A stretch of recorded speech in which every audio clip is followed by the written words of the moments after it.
Assalamualaikum warahmatullahi wabarakatuh. Yang terhormat dosen pengampu mata kuliah Ekonomi Islam, Dr. Zulafdal SPD MPD.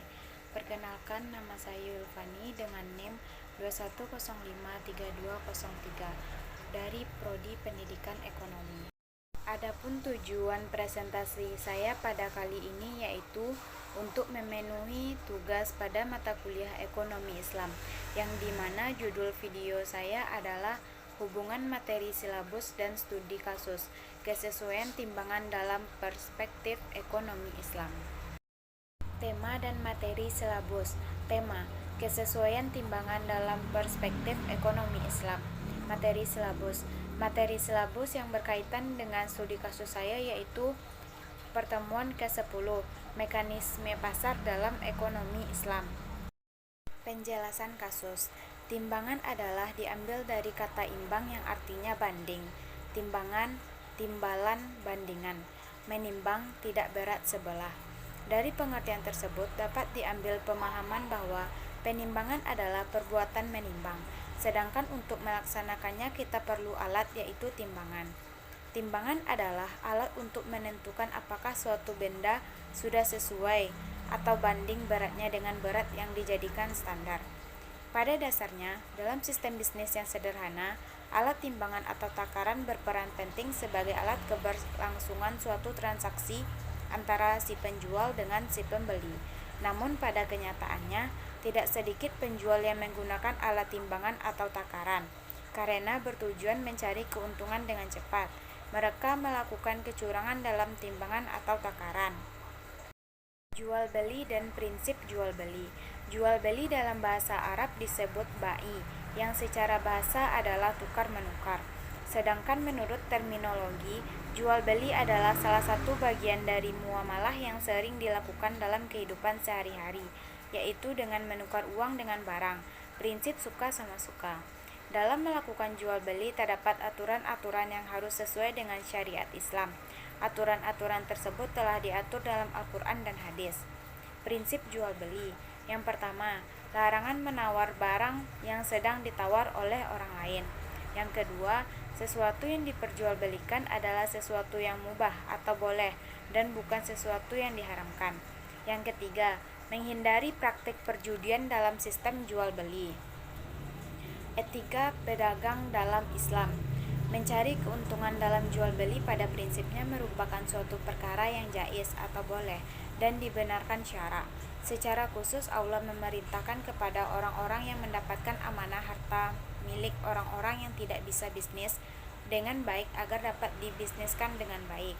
Harta yang halal dan berkah merupakan sesuatu yang diharapkan oleh setiap pelaku bisnis muslim, karena dengan kehalalan dan keberkahan itulah yang akan menjadikan manusia beserta keluarganya merasakan kebahagiaan dan kesejahteraan, baik di dunia maupun di akhirat. Tidak semua pedagang mendapatkan keberkahan dalam usaha yang dijalankannya. Seorang pedagang harus memiliki sifat-sifat sebagai berikut. Yang pertama, kejujuran. Yang kedua, longgar dan bermurah hati atau tatsamuh dan tarahum. Yang ketiga, profesional. Yang keempat, takwa kepada Allah. Yang kelima, kesadaran tentang signifikan sosial kegiatan bisnis. Yang keenam, membayar zakat. Contoh penerapan kasus. Ketika kita membeli beras yang diminta beras Solo sebanyak 4 kg. Namun, setelah transaksi itu terjadi, dilakukan uji coba untuk mengetahui kebenaran timbangan dengan menggunakan timbangan yang ada di rumah. Ternyata, terdapat pengurangan atau penyusutan beras yang didapat hanya 3,8 kg. Serta ketika beras itu dimasak, hasil yang biasanya beras Solo itu berkualitas bagus dari segi warna, fisik maupun rasanya, tetapi beras yang kita dapatkan malah sebaliknya, atau dari segi warna kurang putih dan segi rasa juga kurang enak, seperti beras campuran.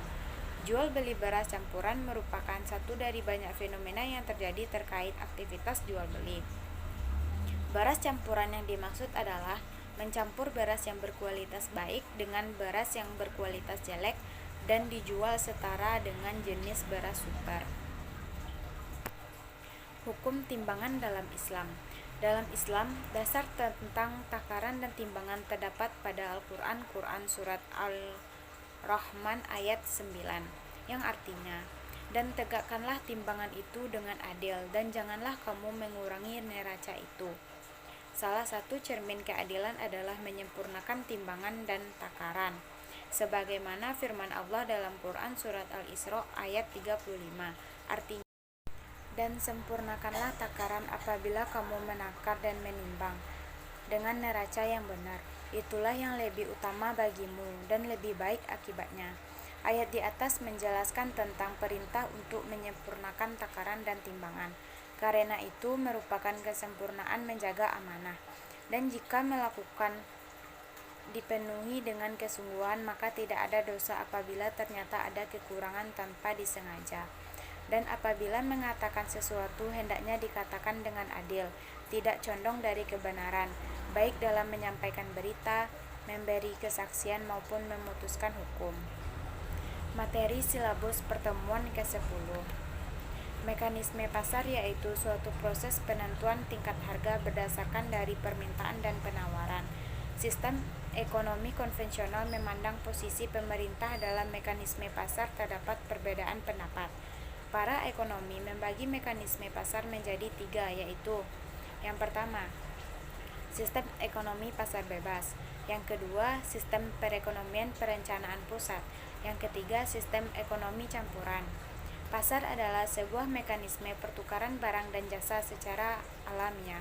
Harga pasar dibentuk oleh berbagai faktor yang kemudian membentuk permintaan dalam penawaran barang dan jasa, baik dalam bentuk produksi maupun penentuan harga. Pasar dalam pandangan Islam yaitu bertemunya antara penjual dan pembeli dengan penentuan harga yang ditentukan oleh kekuatan pasar, yaitu kekuatan permintaan dan penawaran. Penentuan ini haruslah sukarela atau tidak ada pihak yang merasa dirugikan. Dalam perspektif Islam, pasar yang selama ini berkembang di Indonesia, baik pasar tradisional maupun pasar modern, hanya tertuju pada upaya pemaksimalan untuk mencapai keuntungan sebesar-besarnya semata dan terfokus pada kepentingan pribadi dalam memperkaya diri sendiri, tidak memperhatikan lingkungan sekitar. Sistem tersebut kurang tepat dengan sistem ekonomi Islam yang menekankan konsep manfaat yang lebih luas pada kegiatan ekonomi, termasuk mekanisme pasar pada setiap kegiatan ekonomi, mengacu pada konsep kemaslahatan dan menjunjung tinggi asas-asas keadilan. Selain itu, menekankan bahwa pelaku selalu menjunjung tinggi etika kejujuran dan norma hukum dalam kegiatan ekonomi. Realisasi dari konsep ketiga ciri yang mendasar yaitu prinsip keadilan, menghindari kegiatan yang dilarang dalam agama dan Islam, dan memperhatikan aspek kemanfaatan sehingga dapat terciptanya sistem ekonomi yang seimbang pada sistem perekonomian. Salah satu ajaran Islam yang penting untuk menegakkan keadilan dan menghapus eksploitasi dalam transaksi bisnis adalah dengan melarang adanya riba. Tambahan materi. Pedagang yang melakukan melebihkan timbangan biasanya dilakukan saat transaksi jual beli beras itu terjadi. Pedagang mempunyai akurasi yang tepat dalam menimbang barang. Beberapa pedagang ada yang memang sengaja mengurangi takaran timbangan yang sebenarnya untuk mengambil keuntungan lebih. Walaupun demikian, masih ada beberapa pedagang yang jujur dalam takaran dan timbangan.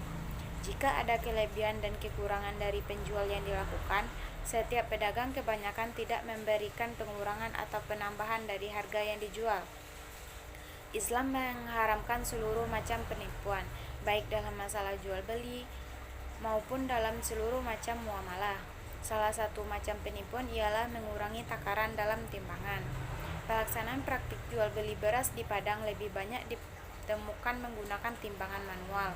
Ada juga yang beli beras per liter itu menggunakan timbangan literan.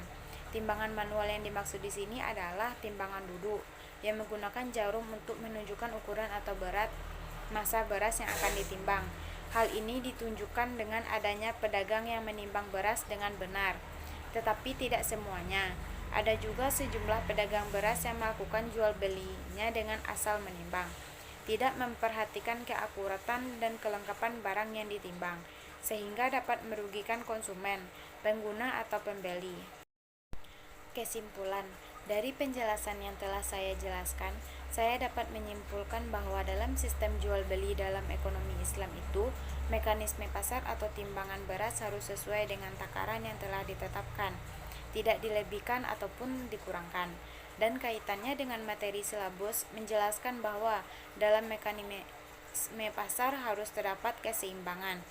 Pedagang dilarang melakukan ikhtiar atau penipuan dalam praktik jual beli, bersikap jujur sehingga tidak ada pihak yang dirugikan.